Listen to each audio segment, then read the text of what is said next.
പക്ഷേ ആത്മീക തീരുമാനമുണ്ടല്ലോ, അതൊരിക്കലും മാറ്റാനായിട്ട് സാധിക്കില്ല. ഇപ്പോഴ് ഇംഗ്ലണ്ടിലാണ്, റൺസി ഇന്ത്യയിലാണ്. കുറച്ച് നാളുകൾക്കൂടെ കഴിഞ്ഞാൽ ദൈവം അനുവദിക്കുന്നെങ്കിൽ ചിലപ്പോൾ റൺസി ഇവിടെ നിന്ന് ഇംഗ്ലണ്ടിലേക്ക് യാത്ര ചെയ്യും. കുറച്ച് നാളുകൾ കഴിഞ്ഞ് അവർ ഇങ്ങനെ തീരുമാനിക്കുമെന്ന് വിചാരിക്കുക, ഞങ്ങൾക്ക് ഇംഗ്ലണ്ട് വേണ്ട, അമേരിക്കയിലേക്ക് പോകാം, അല്ലെങ്കിൽ അമേരിക്ക വേണ്ട, ന്യൂസിലൻഡിലേക്കോ അയർലൻഡിലേക്കോ പോകാം. That's fine. ആ തീരുമാനങ്ങളെല്ലാം മാറ്റാം. പക്ഷേ ഇന്ന് അവർ ദൈവത്തിന്റെ സന്നിധിയിൽ എടുക്കുന്ന ഒരു ആത്മീക തീരുമാനമുണ്ട്. ഞങ്ങൾ ഒരു ദേഹമായിട്ട് തീരുന്നു എന്നുള്ള തീരുമാനം. അതൊരിക്കലും മരണത്താലല്ലാതെ ആ തീരുമാനത്തെ മാറ്റാനായിട്ട് ബൈബിൾ അനുവദിക്കുന്നില്ല. കാരണം അതിനൊരു കാരണമുണ്ട്. ആ തീരുമാനം കേവലം റൺസിയും റിലിയും മാത്രം എടുക്കുന്ന തീരുമാനമല്ല. ആ തീരുമാനത്തിൽ സർവശക്തനാകുന്ന ദൈവവും ബന്ധപ്പെട്ടിരിക്കുന്നു. ഇറ്റ് ഇസ് എ ട്രയാങ്കിൾ, അത് റിലേഷൻഷിപ്പ് ആണ്. അതുകൊണ്ട് ഇതിൽ നിന്ന് എന്തെങ്കിലും കാരണവശാൽ അവർ പിരിയാമെന്ന് പറഞ്ഞാലും സ്റ്റിൽ ദൈവം അതിൽ ആക്റ്റീവാണ്. അതുകൊണ്ട് ആണ് വിവാഹമോചനം കഴിച്ച് വേറൊരു വിവാഹത്തിലേക്ക് പോകുന്ന വ്യക്തിയെ ബൈബിൾ പറയുന്നത് മാരകരമായിട്ടുള്ള വ്യഭിചാര കുറ്റം ചെയ്യുന്നു എന്നുള്ളതാണ്. പ്രിയമുള്ളവരെ, അതുകൊണ്ടാണ് യഹോവയാകുന്ന ദൈവം വിശുദ്ധ വേദപുസ്തകത്തിൽ ഇങ്ങനെ രേഖപ്പെടുത്തിയിട്ടുണ്ട്, ഞാൻ ഉപേക്ഷണം വെറുക്കുന്നു. I hate divorce. കാരണം എന്താണ്? കാരണം ഇത് മരണത്താലല്ലാതെ ഒരു മാനുഷിക കരങ്ങൾക്കും പ്രിയമുള്ളവരെ ഈ ബന്ധത്തെ വേർതിരിക്കാനായിട്ട് സാധിക്കില്ല. അതുകൊണ്ട് പ്രിയ റൺസിയോടും റിലിയോടും എനിക്ക് ഓർമ്മിപ്പിക്കാനായിട്ടുള്ളത്, അതെ, ദൈവം വെറുക്കുന്നതിനെ വിശുദ്ധനും വെറുക്കും. ദൈവം വെറുക്കുന്നതിനെ ജീവിതത്തിൽ ഒരിക്കലും വെളുപ്പിക്കുവാനായിട്ട് നോക്കരുത്. അത് മറ്റു ന്യായങ്ങളുമായിട്ട് മുന്നോട്ട് പോകാനായിട്ട് നോക്കരുത്. അത് അതിന്റെ ഗൗരവത്തോടുകൂടെ മുന്നോട്ട് പോകാൻ സർവശക്തനാകുന്ന ദൈവം നിങ്ങളെ സഹായിക്കട്ടെ. ഞാൻ പറഞ്ഞല്ലോ, ഇതൊരു ബന്ധമാണ്. ഇതൊരു ബന്ധമാണെങ്കിൽ ഈ ബന്ധം നിലനിർത്തുവാൻ സ്നേഹത്തിന്റെ ആവശ്യകതയുണ്ട്. അങ്ങനെയെങ്കിൽ ഈ ഭർത്തൃ ബന്ധത്തിൽ വരേണ്ട സ്നേഹം എന്താണ്? അനേക സ്നേഹത്തിന്റെ പ്രകടനങ്ങൾ നമുക്ക് കാണാം. എന്നാൽ ഇവരുടെ ഇടയിൽ വരേണ്ട സ്നേഹം ബൈബിൾ പറയുന്നത് എഫേസ്യ ലേഖനം 5-ാം അധ്യായം അതിന്റെ 25-ാം വാക്യത്തിൽ രേഖപ്പെടുത്തിയിട്ടുണ്ട്. ഭർത്താവ് ഭാര്യയെ സ്നേഹിക്കണമെന്ന് ബൈബിൾ പറയുന്നില്ല, മറിച്ച് ക്രിസ്തു സഭയെ സ്നേഹിച്ചതുപോലെ. അതേ പ്രിയമുള്ളവരെ, അപ്പോൾ ഇതിന്റെ ഇടയിൽ ഉണ്ടാകേണ്ട സ്നേഹം ക്രിസ്തുവിന്റെ സ്നേഹമാണ്. എന്താണ് ആ സ്നേഹത്തിന് പ്രത്യേകത? എന്തുകൊണ്ടാണ് ആ സ്നേഹം മറ്റു സ്നേഹത്തിൽ നിന്ന് വ്യത്യസ്തമായിരിക്കുന്നത്? ആ സ്നേഹം അതെ കിട്ടുവാനുള്ള ആർത്തിയില്ല, നൽകപ്പെടുവാനായിട്ടുള്ള സമൃദ്ധിയാണ്. സ്നേഹം അറിയിക്കാത്ത ഒരു വ്യക്തിക്ക് നേരെ നീട്ടുന്ന സ്നേഹമാണ്. അതെ, ജീവിത പങ്കാളിക്ക് വേണ്ടി ജീവൻ ബലിയർപ്പിക്കേണ്ടി വന്നാലും പിന്മാറാത്ത സ്നേഹമാണ് ആ സ്നേഹം. അതെ, ആ സ്നേഹം യാതൊരു വ്യവസ്ഥകളും ഇല്ലാത്ത സ്നേഹമാണ്. ആ സ്നേഹം യാതൊരു പറ്റുപുസ്തകങ്ങളും അതെ കാത്തു സൂക്ഷിക്കാത്ത സ്നേഹമാണ്. ആ സ്നേഹത്തിന്റെ പ്രകടനം മാനവരാശി കണ്ട ഒരു സ്ഥലമുണ്ട്. ഇന്നേക്ക് 2000 വർഷങ്ങൾക്ക് മുമ്പ് കാൽവറിയുടെ കൊലക്കളത്തിൽ മാനവരാശിയുടെ പാപത്തിന്റെ പരിഹാരത്തിന് വേണ്ടി പാപമില്ലാത്ത, പാപമറിയാത്ത, പാപം ചെയ്യാത്ത കർത്താവായ യേശു ക്രിസ്തു മരിക്കുവാനായിട്ടിടയെത്തുന്നു. ആ സംഭവത്തെ അതേ ബൈബിളിൽ എഴുത്തുകാരൻ ഇങ്ങനെ രേഖപ്പെടുത്തി. റോമാലേഖനം 5-ാം അധ്യായം അതിന്റെ 8-ാം വാക്യം, ക്രിസ്തുവോ നാം പാപികളായിരിക്കുമ്പോൾ തന്നെ നമുക്ക് വേണ്ടി മരിക്കിയാൽ ദൈവം തനിക്ക് നമ്മോടുള്ള സ്നേഹത്തെ പ്രദർശിപ്പിച്ചു. The greatest demonstration of God's love. ദൈവസ്നേഹത്തിന്റെ ഏറ്റവും വലിയ പ്രകടനം ചരിത്രം കണ്ട നിമിഷമായിരുന്നു കാൽവറിയിലെ കൊലക്കളം. പ്രിയമുള്ളവരെ, ആർക്കു വേണ്ടിയാണ് യേശുവോടെ മരിക്കുവാനായിട്ടിടയെത്തുന്നത്? ആ വ്യക്തികളെ കുറിച്ചിട്ടും പറഞ്ഞിട്ടുണ്ട്. അതെ, തന്റെ സ്വന്തമാക്കാൻ പോകുന്ന മണവാട്ടിക്ക് വേണ്ടി, സഭയ്ക്ക് വേണ്ടി. ആ സഭയുടെ അവസ്ഥ എന്തായിരുന്നു? എഫേസ്യ ലേഖനം 5-ാം അധ്യായം 27-ാം വാക്യം അവിടെ പറഞ്ഞിരിക്കുന്നു, അത് കറയും ചുളുക്കവും മാലിന്യവും പാപവും എല്ലാം ഉള്ള ഒരവസ്ഥയായിരുന്നു. പ്രിയമുള്ളവരെ, എന്തിനു വേണ്ടിയിട്ടാണ് ഇങ്ങനെയുള്ള വ്യക്തിയെ ഈ യേശു സ്നേഹിക്കുവാനായിട്ടെത്തുന്നത്? അവിടെ രേഖപ്പെടുത്തിയിട്ടുണ്ട്, അവളെ റേഡിയന്റ് ചർച്ചാക്കുവാൻ, തേജസ്സുള്ള ചർച്ചാക്കുവാൻ, അതെ, അവളെ തേജസ്സോടെ മുൻനിർത്തേണ്ടതിന് വേണ്ടിയിട്ട് ആ സ്നേഹം അതെ അവളെ, ആ സഭയെ തേജസ്സുള്ളതാക്കി നിർത്തുകയാണ്. ഓരോ ദിവസവും ആ സഭയെ റേഡിയന്റ് ചർച്ചായിട്ട് മാറ്റിയാണ്. പ്രിയമുള്ളവരെ, ഉൽപ്പത്തി മുതൽ വെളിപ്പാട് വരെയുള്ള വേദപുസ്തകത്തിലെ പുസ്തകങ്ങളിലൂടെ നമ്മൾ കടന്നു പോകുമ്പോൾ അവിടെ ഒരിടത്ത് പോലും നമ്മൾക്ക് കാണാൻ കഴിയാത്തൊരു കാര്യമുണ്ട്. Why God loved us. എന്തുകൊണ്ട് ദൈവം എന്നെ നിങ്ങളെ സ്നേഹിച്ചു? ഈ സ്നേഹത്തിന് യാതൊരു കാരണവുമില്ല.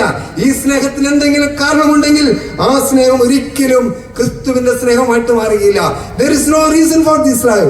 അതെ, അൺകണ്ടീഷണൽ ആയിട്ട് ദൈവം എന്നെയും നിങ്ങളെയും സ്നേഹിക്കുവാനായിട്ടെത്തുന്നു. അതുകൊണ്ട് നിങ്ങളുടെ കുടുംബ ജീവിതത്തിൽ അതെ നിങ്ങൾക്കുണ്ടാകേണ്ട സ്നേഹം യാതൊരു കണ്ടീഷൻ വെക്കാത്ത സ്നേഹമായിരിക്കണം. അതെ, സ്നേഹിക്കേണ്ടത് അൺകണ്ടീഷണൽ ആയിട്ടാണ്. അതെ, റൺസിയെ സ്നേഹിക്കേണ്ടതും അൺകണ്ടീഷണൽ ആയിട്ടാണ്. എന്നാൽ പ്രിയമുള്ളവരെ, ഈ സ്നേഹത്തിന്റെ മറ്റൊരു പ്രകടനം കൂടെ ഞാൻ വളരെ പെട്ടെന്ന് പറയുകയാണ്. ഈ സഭയെ കർത്താവായ യേശു ക്രിസ്തു സ്നേഹിച്ചപ്പോൾ ഞാൻ പറഞ്ഞല്ലോ, അവൻ ചെയ്ത വേറൊരു കാര്യം കൂടെ വിശുദ്ധ വേദപുസ്തകം രേഖപ്പെടുത്തുന്നുണ്ട്. മത്തായിന്റെ സുവിശേഷം 26-ാം അധ്യായം അതിന്റെ 39-ാമത്തെ വാക്യമാണ്. അവിടെ നാം ഇങ്ങനെ വായിക്കുന്നു, പിതാവേ, കഴിയുമെങ്കിൽ ഈ പാനപാത്രം എങ്കിൽ നിന്ന് നീക്കി പോകണമേ, എങ്കിലും ഞാൻ ഇച്ഛിക്കും പോലെയല്ല, നീ ഇച്ഛിക്കും പോലെ ആകട്ടെ. നോക്കുക, ഈ സഭയെ സ്വന്തമാക്കുന്നതിന് മുമ്പ് യേശു ക്രിസ്തു അതേ ഗത്സമനയിൽ വെച്ച് നടത്തിയ ഒരു പ്രാർത്ഥനയാണ് ഈ പ്രാർത്ഥന.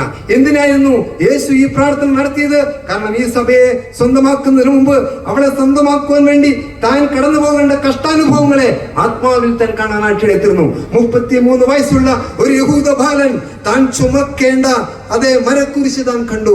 താൻ വെക്കേണ്ട മുൾക്കിരീടം ആത്മാവിൽ കണ്ടു. അതെ, താൻ ഏൽക്കാൻ പോകുന്ന ചാട്ടവാറടിയുടെ പ്രഹരം താൻ അനുഭവിച്ചു. തന്റെ മുഖത്ത് പടയാളികൾ കാർപ്പിച്ച് തുപ്പുകയും ആ തുപ്പിയ മുഖത്ത് അടിക്കുകയും ചെയ്യുന്ന അത് താൻ കാണുവാനായിട്ട് എടുത്തിരുന്നു. നോക്കുക, ആ കാർപ്പിച്ച മുഖത്ത് ബൈബിൾ പറയുന്നു കൈകൊണ്ടടിച്ചു എന്നല്ല.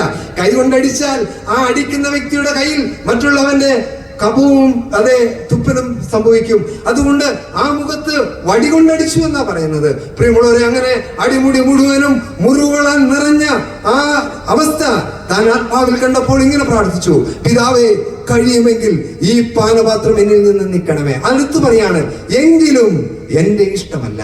നോക്കുക പ്രിയമുള്ളവരെ, അപ്പോൾ ഒരു ക്രിസ്തീയ കുടുംബ ജീവിതത്തിൽ അനുവർത്തിക്കേണ്ട 2 മാതൃകകൾ. ഒന്ന്, സ്വയത്തിന്റെ മരണം. ഇവിടെ യേശു പറയുകയാണ്, എന്റെ ഇഷ്ടമല്ല, എന്റെ ഇഷ്ടം മാറ്റി വെക്കുവാനായിട്ട് എടുക്കുന്നു. തന്റെ മണവാട്ടി സഭയെ നേടുവാൻ, മണവാട്ടി സഭയെ സ്വന്തമാക്കുവാൻ തന്റെ സ്വന്തം ഇഷ്ടം മാറ്റി വെക്കുവാനായിട്ട് എടുത്തിരുന്നു. പേരൻസിയോടും റിലിയോടും എനിക്ക് പറയാനുള്ളത്, ഒരുപക്ഷെ നിങ്ങൾ അനേക പ്രതീക്ഷകളുമായിട്ടായിരിക്കാം നിങ്ങൾ വിവാഹ ജീവിതത്തിലേക്ക് പ്രവേശിക്കുന്നത്. എന്നാൽ the first things that you have to do is you have to kill your idol husband and wife from your mind. അതെ, നിങ്ങൾ ഒരിക്കലും നിങ്ങളുടെ ഇഷ്ടത്തിനുള്ള ഒരു വ്യക്തിയായിരിക്കത്തില്ല.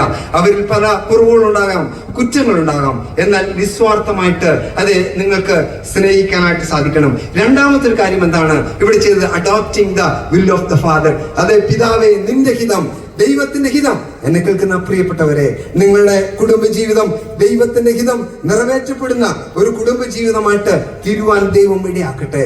അതേ, സങ്കീർത്തന പുസ്തകത്തിൽ നാം ഇങ്ങനെ വായിക്കുന്നുണ്ട്, യഹോവയാകുന്ന ദൈവം വീട് പണിയുന്നില്ലെങ്കിൽ പണിയുന്നവർ വൃഥ അധ്വാനിക്കുന്നു. നിങ്ങളുടെ ഭവനങ്ങൾ ദൈവം പണിയുന്ന ഭവനങ്ങളായി തീരുവാൻ സ്വർഗത്തിലെ ദൈവം ഇടയാക്കട്ടെ.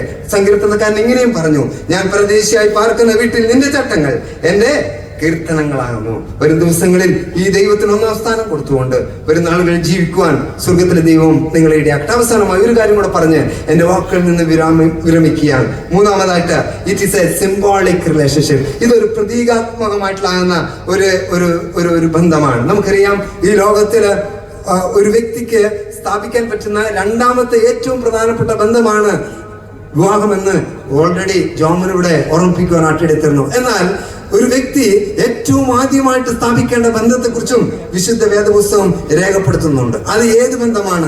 നമുക്ക് അതുമായിട്ട് ബന്ധപ്പെട്ട് 2 വാക്യങ്ങൾ മാത്രം നിങ്ങളെ ഒന്ന് കാണിക്കുവാൻ ഞാൻ ആഗ്രഹിക്കുകയാണ്. മത്തായിയുടെ സുവിശേഷം 19-ാം അധ്യായം അതിന്റെ 5-ാമത്തെ വാക്യം. അവിടെ നാം വായിക്കുന്നു, മനുഷ്യൻ അപ്പനെയും അമ്മയെയും വിട്ട് ഭാര്യയോട് പറ്റിച്ചേരും, അവർ ഒരു ദേഹമായിട്ട് മാറും. നോക്കുക, അപ്പോൾ വിവാഹ ബന്ധത്തിലൂടെ ഇവർ എന്തായിത്തീരുകയാണ്? ഒരു ദേഹമായിട്ട് മാറുകയാണ്. എന്താണ് അതിന്റെ പ്രത്യേകത?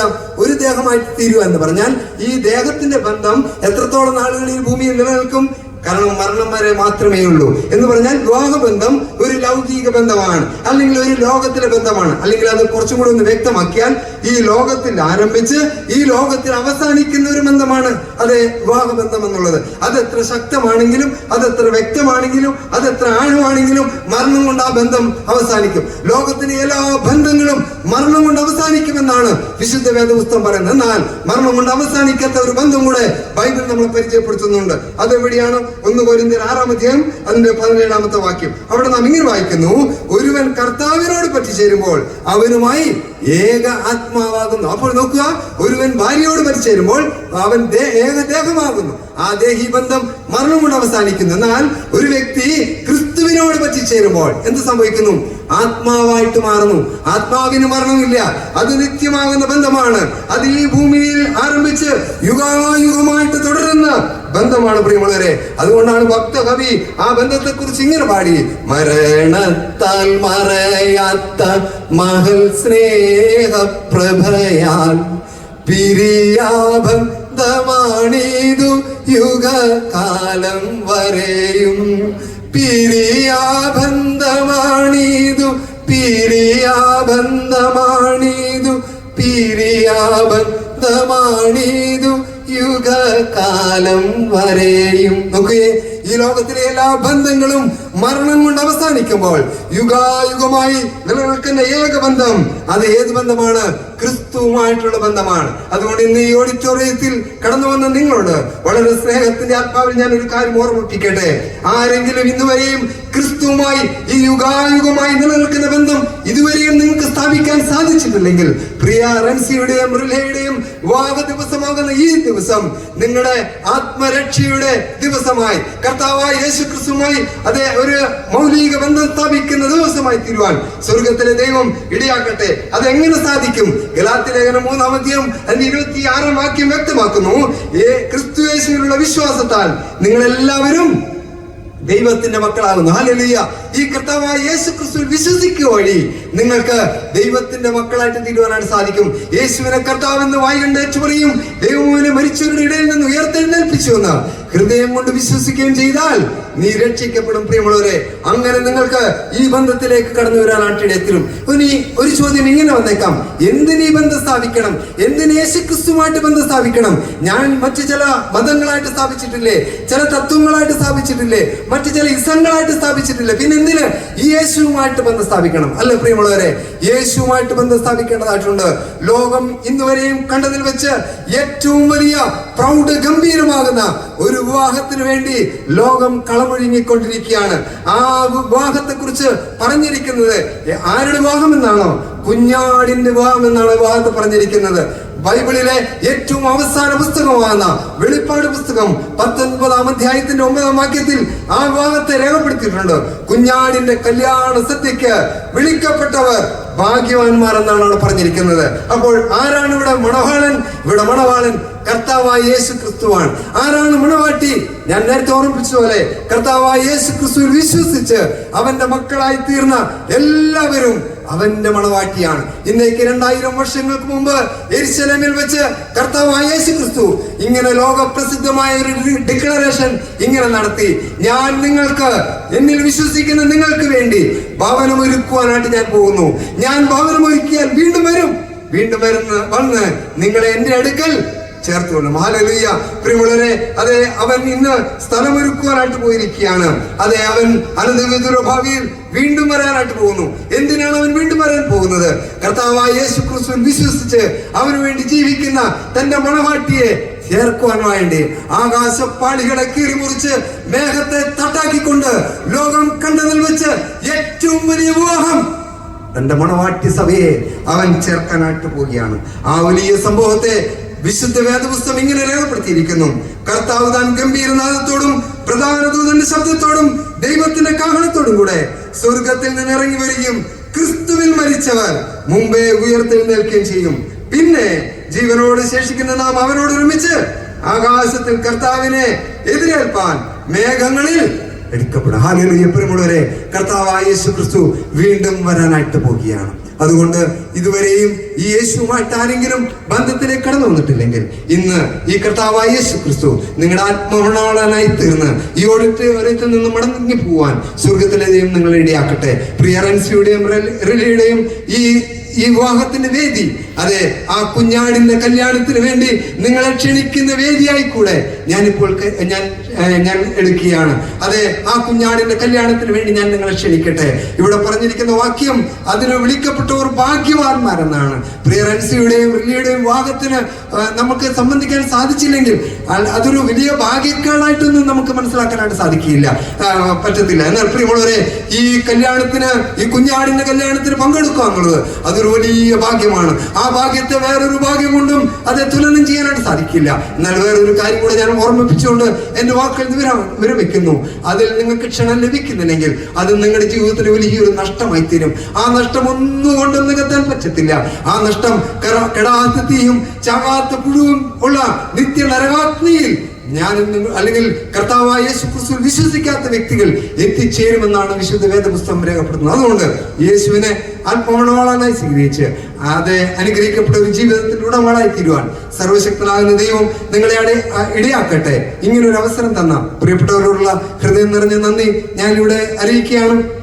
പ്രിയ കുഞ്ഞുങ്ങൾക്കുള്ള എല്ലാ മംഗളാശംസകളും നേർന്നുകൊണ്ട് എന്റെ വാക്കുകളിൽ നിന്ന് വിരമിക്കുന്നു. ദൈവത്തിന്റെ അതിപരിശുദ്ധമായ നാമം വാഴ്ത്തപ്പെടുമാറാകട്ടെ.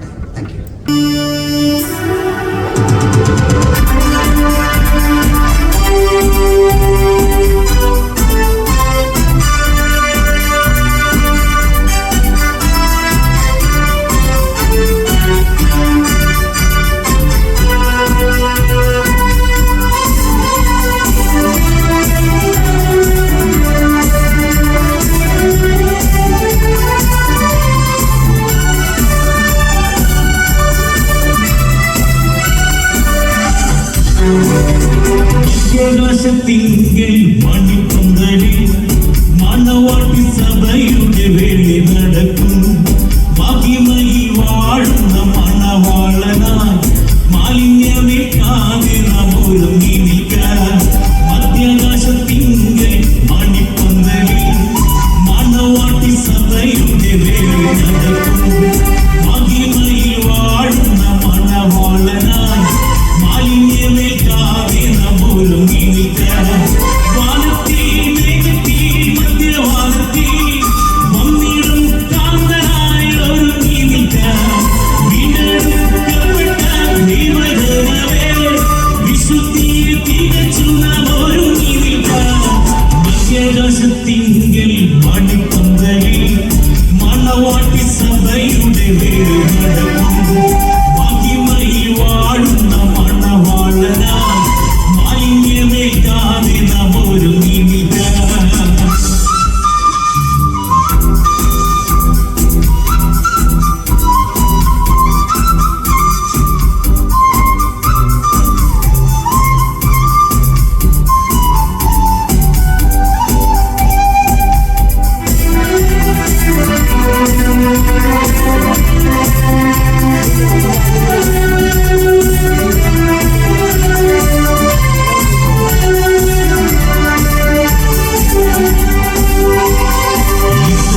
സ്നേഹം കിട്ടിയ ഒരു മണവാട്ടി വേറെയില്ലല്ലോ. ഇത്രയും ഭാഗ്യമേറിയ ഒരു മണവാട്ടി പാടിയില്ലല്ലോ. ഇത്രയും സ്നേഹം കിട്ടിയ ഒരു മണവാട്ടി പാടിയില്ലല്ലോ. ഇത്രയും ഭാഗ്യമേറിയ ഒരു മണവാട്ടി പാടിയില്ലല്ലോ.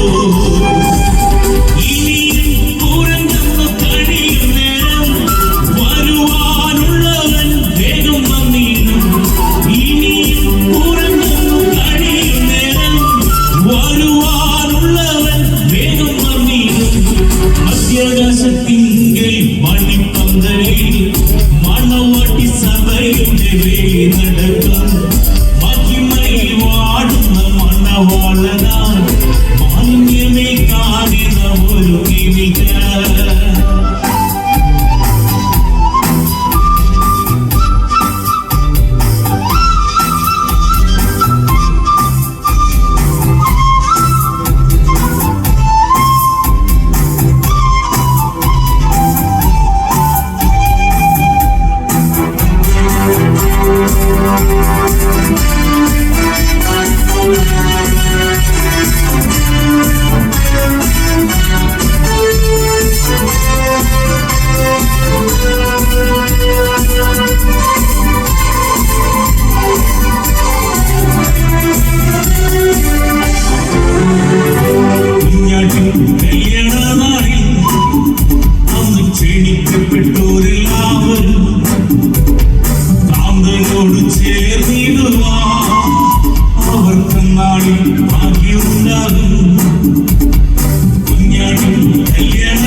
ഗംഭീരനാദം കേട്ടിടും മധ്യാകാശത്തിങ്കൽ മണിപ്പന്തലിൽ മണവാട്ടി സഭയുടെ പേര് നടക്കും മഹിമയിൽ വാടുന്ന മണവാളനാ മാലിന്യമേൽ കാണുന്ന ഒരു നിധിക വാനത്തിൽ മേഘത്തിൽ മധ്യവാനത്തിൽ വന്നിടും കാന്തനായ ഒരു നിധിക വീണ്ടെടുക്കപ്പെട്ട ജീവജനമേ വിശുദ്ധി തികച്ചുള്ള ഒരു നിധിക മധ്യാകാശത്തിൽ